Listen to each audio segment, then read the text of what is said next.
मूलभूत सुविधाएं हमारे सब छिन चुकी हैं। स्वास्थ्य का तो यहाँ नामो निशानी नहीं है। जाना पड़ता है, रात दिन कोई भी तकलीफ होगी, किसी प्रकार की होगी तो दूसरों का सहारा लेना पड़ता है। दूसरे गांव से लोग बुलाने पड़ते हैं।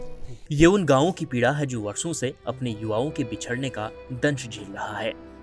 आपने उत्तराखंड समेत हिमालयी प्रदेशों में पलायन की तमाम खबरें तो सुनी होंगी, लेकिन हम आपको जिस पलायन का दर्द दिखा रहे हैं उसे आप कंप्लीट माइग्रेशन नहीं बल्कि यूथ माइग्रेशन कह सकते हैं।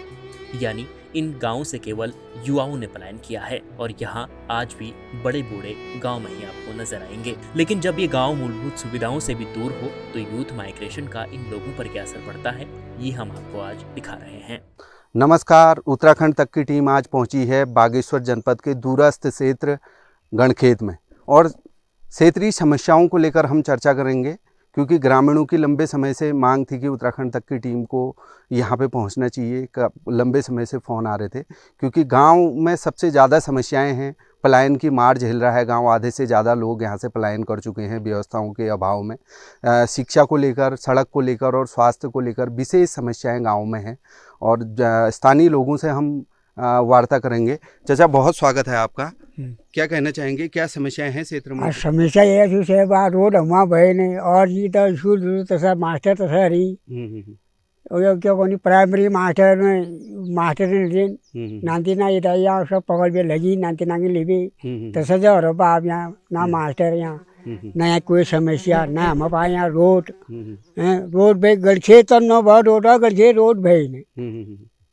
तो मैं आपको बता दूं, चाचा का कहना है कि यहाँ पे आधे से ज़्यादा गांव पलायन इसलिए कर चुका है, यहाँ सड़क भी नहीं है ढंग की और करीब 28 किलोमीटर मेन सड़क से दूर रहते हैं ये लोग। और सड़कों की जो टूटी फूटी सड़कें हैं भी तो बहुत ज़्यादा दिक्कतें हैं, दुर्घटना को लगातार निमंत्रण देती सड़कें हैं। और स्वास्थ्य को लेकर यहाँ से डोली में लोग अस्पताल तक ले जाते हैं, ये चाचा का कहना है। आप क्या कहना चाहेंगे, क्या समस्या है आपको? सर नमस्कार, उत्तराखंड चैनल को मैं बहुत बहुत धन्यवाद देता हूँ ये ग्राम स्तर पर पहुँचने पर।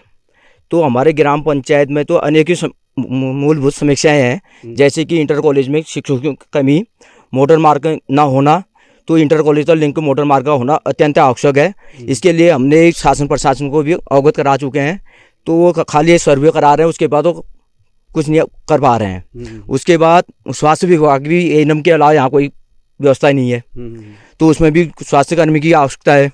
अच्छा, दुख तकलीफ होने पे कैसे ले जाते हैं आप अस्पताल? तो जैसे कोई बीमार हो गया है, गर्भवती महिला होगी, तो हमें यहाँ से डोली में सहारा लेना पड़ता है। डोली के लिए भी पलायन है, तो युवा यहाँ पर मिल नहीं पाते हैं, तो औरतों को देना पड़ता है डोली में कांधा। अच्छा, औरतें ले जाती हैं डोली में? ले जाते हैं, क्योंकि बेरोजगार होने से युवा तो पलायन हो गया रोजगार के लिए, रोजगार के साधन नहीं है यहाँ पर। और मोटर मार्ग नहीं होने से यहाँ पर जो हमारे जैविक उत्पादन होता है वो भी बिक्री केंद्र तक नहीं पहुँच पाता है। और जो कृषि के लिए जो ये जंगली जानवरों का आतंक बहुत ही है, जैसे सुअर है, बंदर है, तो फसल हमारी नष्ट हो जाती है। यहाँ पर जैसे गडरी होती थी, गढ़खेत की प्रसिद्धि थी, वो आज नाम मात्र के भी नहीं है, क्योंकि सुअर यहाँ पर 24 घंटा दिखाई देता है। तो सरकार इस पर कोई ध्यान नहीं दे रही है। और भी हमारे साथ चाचा हैं। चाचा, क्या कहना चाहेंगे? कहीं क्या है साहब, कहने को तो बहुत कुछ है, लेकिन मूलभूत सुविधाएं हमारे सब छिन चुकी हैं। यहाँ पर बेरोजगारी की सबसे पहली समस्या, दूसरा यहाँ शिक्षा का स्तर बिल्कुल डाउन हो चुका है। स्कूल हैं, गवर्नमेंट की स्कूल दे रखी है, लेकिन अध्यापकों के रहने के लिए या अध्यापक पूरे न होने के कारण। दूसरा, और स्वास्थ्य का तो यहाँ नामो निशानी नहीं है। जाना पड़ता है, रात दिन कोई भी तकलीफ होगी, किसी प्रकार की होगी तो दूसरों का सहारा लेना पड़ता है। दूसरे गांव से लोग बुलाने पड़ते हैं। वहाँ की सड़क तो है नहीं और फसल के लिए काम कर रहे हैं और उसकी भी देख रेख कुछ है नहीं। गवर्नमेंट ने सब कुछ योजना दे रखी है, कर्मचारियों का तो यहाँ आना जाना है ही नहीं। बोलते हैं इंटीरियर है, जाएं कैसे ही, बड़ी समस्या है भी बात उनकी। हमारे समझ में तो ये नहीं आ रही है कि यदि तुम जॉब कर रहे हो तो दूर क्या होता है, क्या नज़दीक होता है, इसको वो मान के कभी कभार दे देते हैं। बाकी सूचनाओं का तो यहाँ कोई ऐसा कुछ है नहीं, न तो पोस्ट ऑफिस है, न कोई यहाँ सामाजिक कार्यकर्ता आता है, न कोई विभागीय कर्मचारी यहाँ कोई सुनना देते हैं टाइम पर, जिससे हम गांव वालों को ऐसी चीज़ ऐसी मार पड़ी हुई है जिसका कि कह ही नहीं सकते हैं।